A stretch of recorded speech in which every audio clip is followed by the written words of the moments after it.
How you doing today? Mike DeMora, NCEP, the National College of Exercise Professionals, here from Redondo Beach, and I wanted to talk to you a little bit today about functional anatomy. People, I just don't get it. I don't get why more people aren't studying functional anatomy. I mean, you should be spending, a couple of hours every week trying to understand the function of muscles. I constantly am being asked, if you had to just study one particular thing, what is it that you would study in the whole personal training? And, I keep going back and forth between functional anatomy and actual psychology, or actually the way the mind, the attitude of an individual is. So let's just work on functional anatomy today. So with functional anatomy, what's the difference between quote unquote gross anatomy and functional anatomy? Well, gross anatomy was done on cadavers, in other words, dead people. And what they did was they looked at the dead person and they found a muscle. So they followed the whole muscle. And then they sliced one part of it, the part that was quote unquote closest to the heart. And they call that the origin. And they took a little hook and they pulled on the muscle. And whatever direction the limb that it attached to moved, that's what they said was the function of the muscle. Now there's some real challenges there, don't you see? So let's talk about a couple of the challenges. One of the challenges, and probably the most obvious that I hope comes to you, is that what? Well, the people they're working with are dead. So with someone who is dead, what's the biggest challenge about really finding out how a muscle works? Well, let's go back a second and say, how is it that muscles function? Well, they get what? They get a signal from the brain, goes down the central nervous system out to the peripheral nervous system, and then interacts with the muscle. Okay, so if you're dead, you don't have any brain stimulus, right? So that's the first thing that's a challenge. Secondly, what's another challenge with working with a dead person? Well, they're only in one position. And what position is that? Lying down on their back, right? Lying supine on their back. Well, most of the people that I train don't come to me lying supine on their back. So do you understand that the forces would be lining up in a different direction?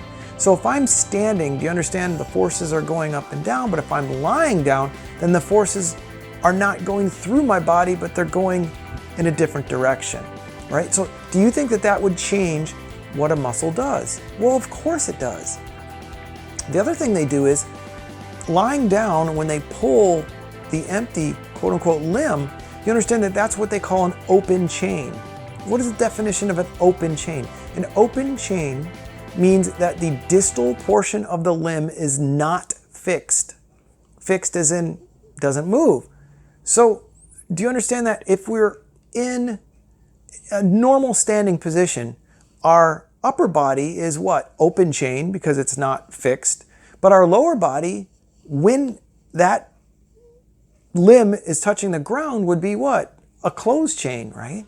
So do you understand that anything in the lower body that's being treated as an open chain is completely wrong with function? Look, I don't want to keep going down this path without trying to give you some more examples. So let's look at the gluteus medius. Everyone know what the gluteus medius is?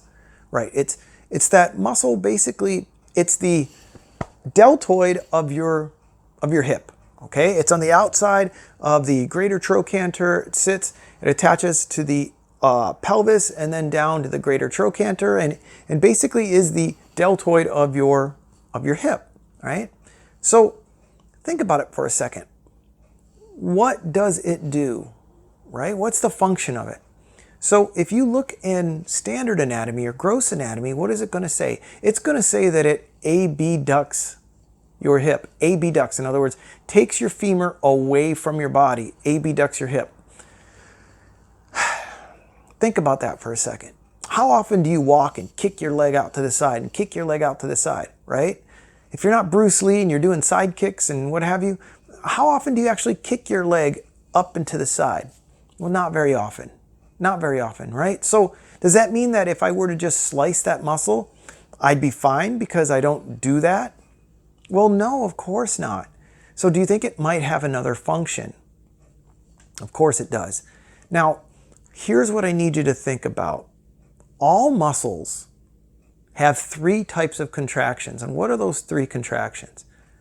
Concentric, it produces force. Eccentric, it reduces force. And isometric, it creates an equal force as upon the force that's upon it, right? So, in other words, it stabilizes.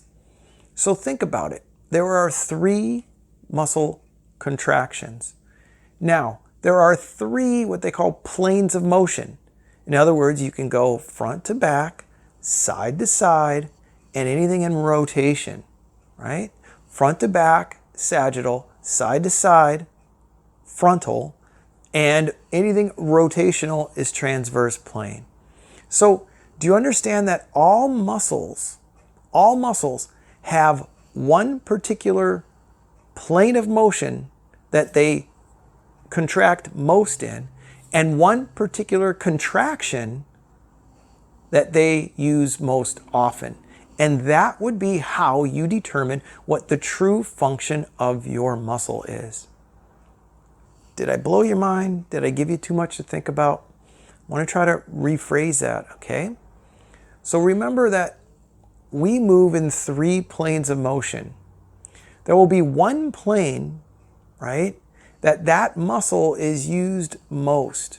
Now, understand, when it's used most, it'll be used in one particular type of contraction. So, is it more a stabilizer? Is it more of a production of force? Or is it more of a reduction of force? Okay, are we clear? All right, so now I hope I put your mind in a whole different thought. So let's think about gluteus medius. It sits once again at the side of your hip. Okay, right there at the side. So when would that be used? Well, when you lift one leg and you're left on a single leg, the pelvis wants to do what? Shift down towards the leg that what? You just lifted. So what makes the pelvis not shift down? The gluteus medius on the stabilizing side actually works isometrically so that the pelvis what? Doesn't fall.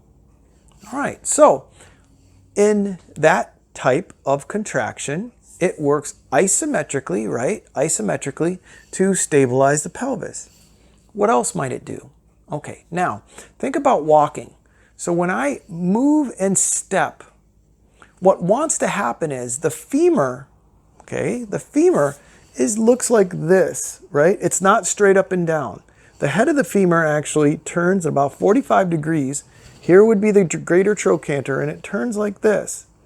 Now, it goes at an inside angle.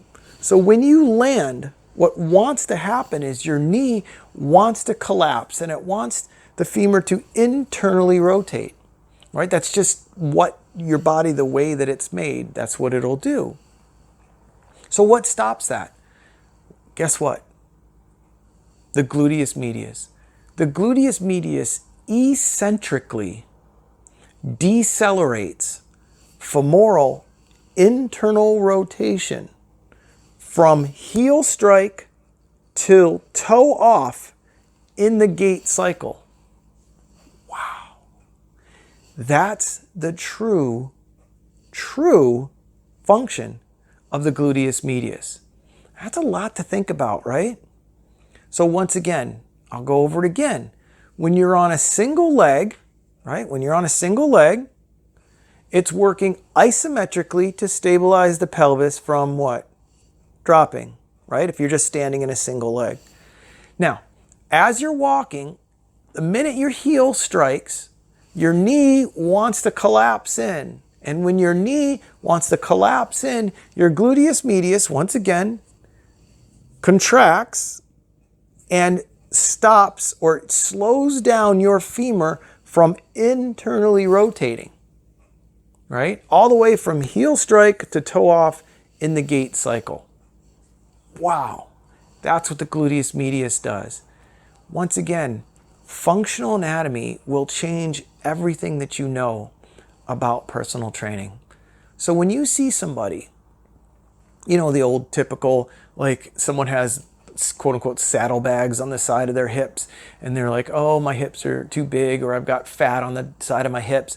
So what am I going to do? I'm going to lay down and just kick my leg up to the side, kick my leg up to the side. Why? Because the gluteus medius does abduction and that's what must be fat. So I'm going to burn the fat in that section. Holy crap. That is so far away from the truth and so far away from the way a true body works and the function that it makes me crazy to watch this. It makes me crazy. In fact, companies, like true fitness companies, have created machines where you sit down and then you just bring your legs out, right? And they say, oh, it works the sides of your leg. Are you kidding me? Are you kidding me? Guys, we have to think about what it is our bodies are meant for and the function of each and every muscle. Okay? So what I'm strongly going to urge you, is to really study your functional anatomy. Now, if you're already part of the NCEP, it's part of our whole manual. We have an entire chapter on functional anatomy. So people ask me, how come we don't just teach functional anatomy versus gross anatomy? Well, functional anatomy, after you have a mastery of gross anatomy, then you can start putting applications into it. So I still suggest to learn gross anatomy first as you go, learn the points of contact, learn the different places where they come into your body, learn the origin insertion, learn the actions, but then start to open your mind and make it 3D, okay? Open your mind and make it 3D. Now we have an entire course on functional anatomy, but it's really complicated. And so if anyone's interested, just let me know and we'll throw it again, right? Maybe we'll do a live stream, maybe we'll do something. I have an amazing manual on functional anatomy, but we put most of the manual actually into the standard course. We just put it right there, the next chapter after anatomy, so that you can look through that and really start to study it. But I need you to think of it in 3D. Think of it application as we go through our body. That makes sense? So let me give you another thing. When you're looking at muscles, you want to think about how they're going to react with the ground, called ground reactive forces. So when we look at ground reactive forces, and then we have to decide, is our foot in a planted position or is our foot in a lifted position? Are we producing force off the ground? Are we pushing into the ground? How is it that our bodies are reacting? Because that's going to make a big difference. There's a book that I'd like to refer you to, and it's called Anatomy Trains by William Myers or someone Myers. And anyway, the point I'm trying to make is it's a wonderful book, and it goes over what they call slings of the body. So how one thing goes to another, and we all do cross sections and what have you. So I strongly urge you to take out that book, to buy it and really look at it and see how the body literally works together, and try to create workouts that make sense in movement, right? Make sense in movement. We want to do cross patterns. So bring our right to our left and our left to our right. Those are the types of things that we want to work on, and that is what we call personal training, and that is what we call working out. It's not just about who sweats the most. It's not just about how fast can I get my heart to go. It's not about how much weight I can move. It's about becoming more functional. It's about using your body more efficiently and being able to do those things that you used to be able to do. So please don't get me started on the whole idea of people not being able to even do a pull-up, or not being able to do a push-up, or not being able to do a full squat, all because they still work out every day and they use heavy weights and they do all this stuff, but then they can't even move. So let's work on function. Function is the key. All right, I don't want to keep rambling, so I hope that helps, and stay tuned. Every week we're going to do another section on something with personal training. If you have any suggestions and you'd like to hear from us, why don't you just email us, give us a call, let us know what you're thinking about. Also remember that every week we do a live Zoom meeting, and people aren't taking advantage of that. Today we only had a couple people on the whole meeting. So look in your section, on the welcome section, and there'll be a date and time every week where we meet for our Zoom meeting. Okay? Thank you very much. Have a wonderful day. God bless.